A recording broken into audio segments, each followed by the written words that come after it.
everyone in your life was saying, yes, this is what you should be doing. Every Yes. single person in your life affirmed, people that matter, right? Not You're right. everybody, people who matter Mm-hmm. Mm-hmm. You're right. affirmed you. And I get chills because we live in a society today where people don't affirm. Talk about your mother's influence in encouraging your dream. Well, it's amazing that you say affirm because my mom, very young, taught us affirmations. Mm. And she did it in varying ways. But one thing for sure was that she, we grew up struggling financially, but she had vision, right? And so there was one thing she did in particular where she took a sign. There was a sign on this, I think it was on the Metro bus, um, that said, that she pulled off and brought home and put on our front door on the inside of our apartment building. So every day we walked to school, we'd see the sign. And the sign was, "What if Harvard were your safety school?" Hmm. And it was this concept because I had a teacher who was a little bit discouraging of my academic goals. And my mom was like, "Oh, no, we're going to affirm that Harvard will be your safety school. That's my backup plan. That's the backup plan." And um, thankfully, that affirmation actually became true. And I ended up getting into Harvard, and I didn't go. I went to Columbia instead because I wanted to be in New York so I could tap dance and perform and pursue these dreams. Not But only my is she mom, bad, not only is she bad, not only is she bad, she's smart, y'all. She was like, you know what? Harvard is my backup plan because I went to Columbia. How smart are you?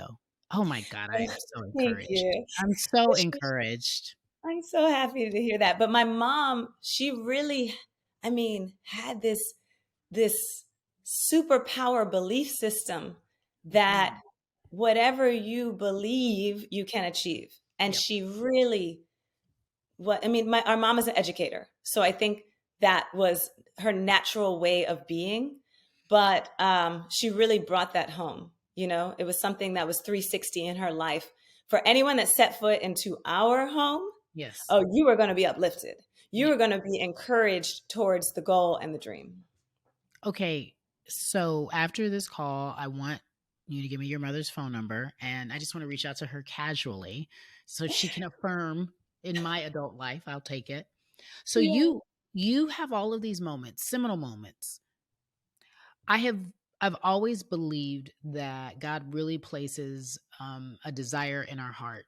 Like when you know, because the gift of knowing at a young age is rare. I Mhm. knew I would be doing exactly what I'm doing. I knew that I'd meet Oprah. I knew that I'd be like Auntie Opes. I want to do this. You Mhm. don't necessarily be my best friend, but I will have my own show. I knew all of these things at Yes. 7 years old. I knew it. When I saw her on the TV, I was like, "Oh, there's my kindred spirit. I'm doing Mhm. that at 7."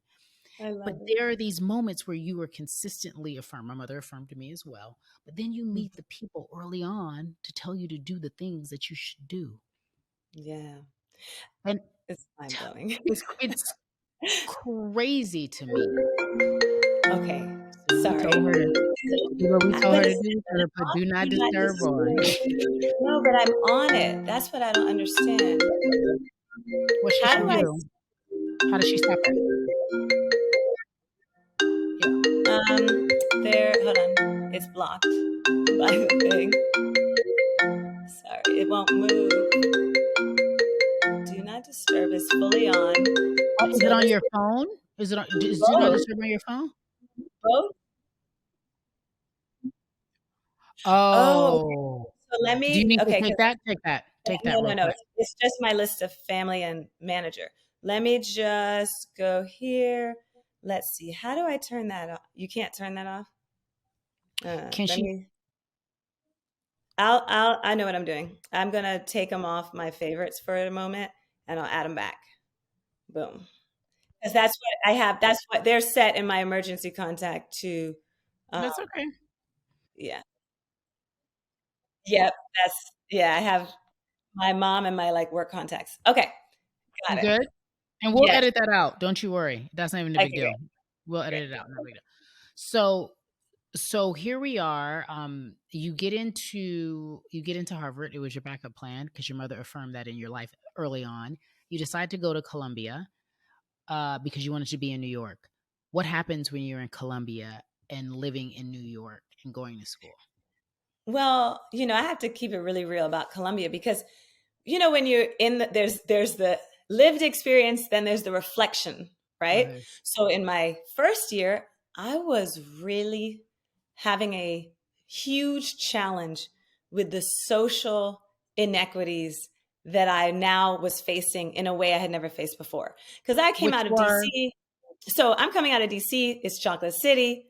Also, I'm growing up in a one-bedroom apartment, so we're living a Mhm. very humble life. Everybody works.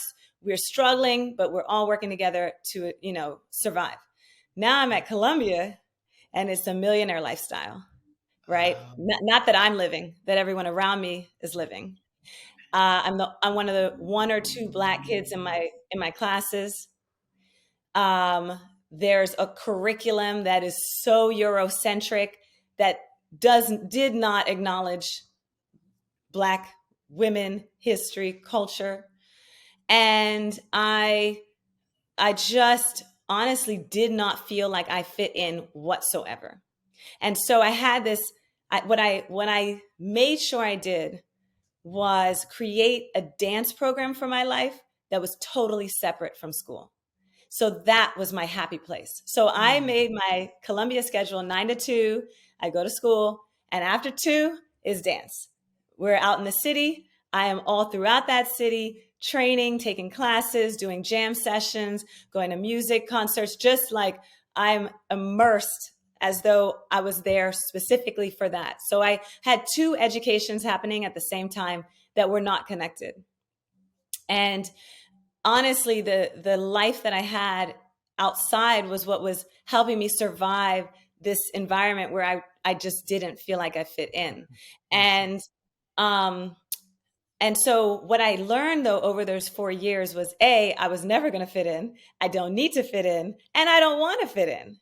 And so what that allowed me to do was then understand that art would be the way that I tell my story, the way Mhm. that I share my story. So in this place where I'm feeling unheard, right? And Okay. academically, I realized that I would have to ascend as an artist, and that art would be how my voice would be heard in the world. And it allowed me to release the frustration that I felt in that freshman year and to understand that art is my happy place, it is my freedom, and one Right. day I will elevate and be able to create spaces for others to feel free. So beautiful. So beautiful. It sounds like you have an education from Columbia. You're so smart. Thank you. Sounds like you said, "I'm not going to Harvard because it was the backup plan." That's what it sounds like to me. I don't know about y'all, but that's what it sounds like to me. Like, Okay. legit. So, Chloe and I meet. I'm gonna fast forward because I'm sure that, Mhm. like anybody, especially any marginalized, especially any woman, any Black woman, she experienced all the trials and tribulations of trying to quote unquote make it. Mhm. And it's just your sheer desire and loving what you do and knowing that you are purpose driven. And so I Thank find out about syncopated ladies. Tell everybody what that is.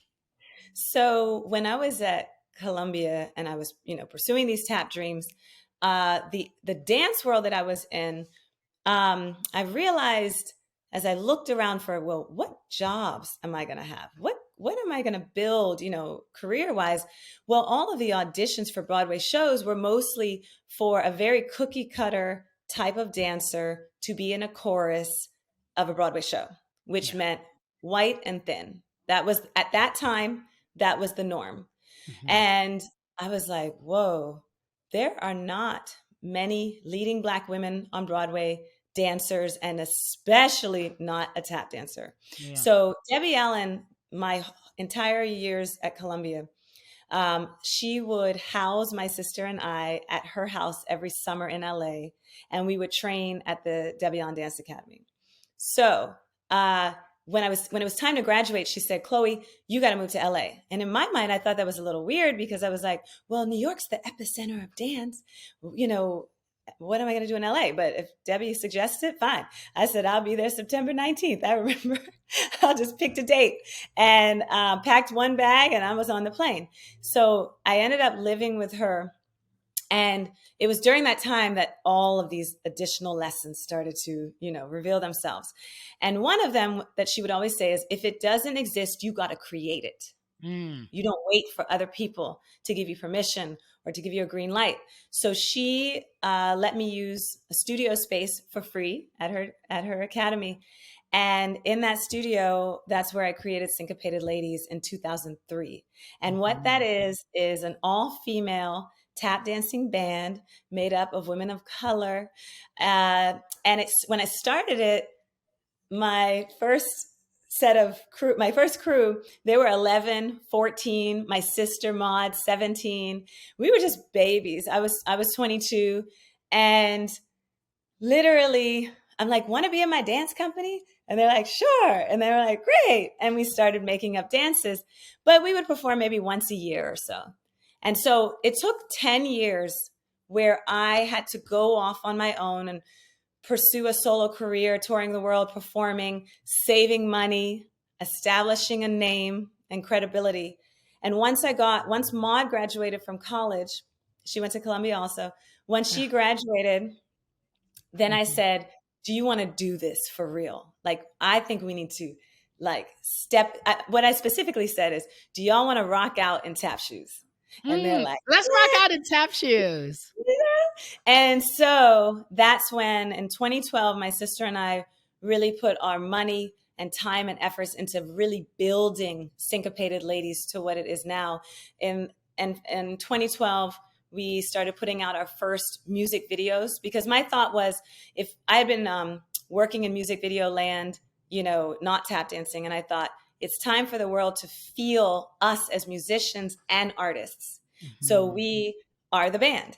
And so Mhm. we would do covers of amazing songs, and our favorite artist is Beyonce. And so in 2012, in 2013, we did a tap salute to Beyonce as a thank you.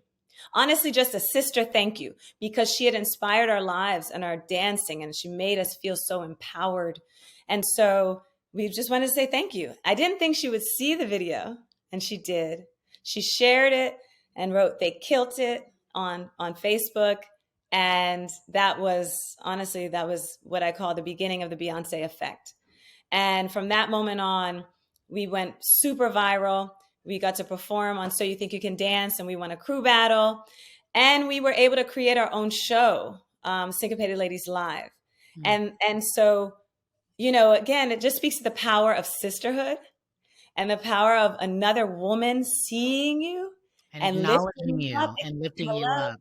Yes. And saying, I believe in you all. And that shifted everything. And in 2016, Formation came out, and she made the call. She said, okay, ladies, let's get in formation. So we had to get in formation, and our tap formation video really was the moment that changed everything. So, like, 2013 was incredible, and I thought it couldn't get better.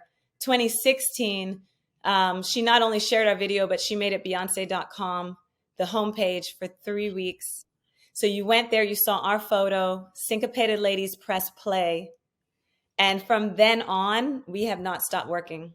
God is She said, good. this woman, okay, is the ultimate sister, because she just catapulted the possibilities. She understood that Black women in tap have never been properly seen, celebrated, heard, or compensated.